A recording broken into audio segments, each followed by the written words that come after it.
Assalamualaikum warahmatullahi wabarakatuh. Perkenalkan, nama saya Maulidia Tardita, NPM 2308260054. Jadi di sini saya akan menjelaskan dengan judul siklus menstruasi pada blok BSO2. Jadi pada poin pertama itu ada menstruasi. Jadi menstruasi itu adalah pendarahan secara periodik dan siklus dari uterus yang disertai pelepasan endometrium. Atau bisa juga menstruasi adalah pendarahan periodik dari rahim yang dimulai sekitar 14 hari setelah ovulasi dan secara berkala akibat terlepasnya lapisan endometrium uterus. Jadi kondisi itu dia dapat terjadi karena tidak ada pembuahan sel telur oleh sperma, sehingga lapisan dinding rahim atau endometrium yang sudah menebal untuk persiapan kehamilan menjadi luruh. Jadi pada poin kedua itu ada fase menstruasi. Jadi fase menstruasi itu dia terbagi 3. Yang pertama itu ada fase folikular atau sebelum sel telur dilepaskan. Dia dimulai dari hari pertama menstruasi dan berlanjut hingga ovulasi. Jadi fase itu dia ditandai dengan pertumbuhan folikel dalam ovarium yang merangsang perkembangan dan pematangan sel telur. Yang kedua itu ada fase ovulasi atau sel telur dilepaskan. Dia terjadi sekitar pertengahan siklus menstruasi. Biasanya hari ke-14 dalam siklus 28 hari. Pada fase ovulasi, sel telur matang dilepaskan dari ovarium dan siap untuk dibuahi. Yang ketiga, itu fase luteal atau setelah sel telur dilepaskan. Jadi setelah ovulasi, folikel yang pecah berubah menjadi korpus luteum yang melepaskan progesteron dan estrogen. Jadi hormon-hormon itu dia mempersiapkan lapisan rahim untuk kemungkinan kehamilan. Dan jika tidak terjadi pembuahan, korpus luteum akan mengecil. Hormon juga akan menurun dan siklus kembali ke fase menstruasi. Pada poin ketiga, itu ada hormon menstruasi. Yang pertama, ada estrogen.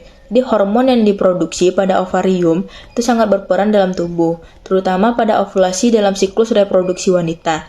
Jadi hormon estrogen itu juga berperan pada perubahan tubuh remaja dalam masa pubertas serta terlibat dalam pembentukan kembali lapisan rahim setelah periode menstruasi.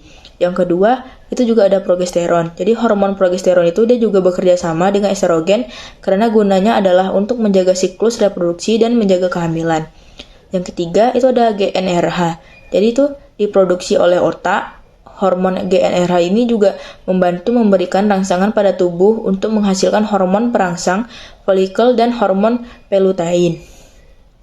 Yang keempat, itu ada hormon LH. Jadi sel telur dan proses ovulasi dihasilkan oleh ovarium berkat rangsangan dari hormon LH. Nah, pada poin keempat itu juga ada kelainan menstruasi. Yang pertama ada dysmenor. Jadi itu adalah kram perut saat menstruasi. Yang kedua ada menorragia. Itu pengeluaran darah menstruasi yang berlebihan. Yang ketiga itu ada kelainan siklus menstruasi yang tidak biasa. Yang keempat ada PMDD.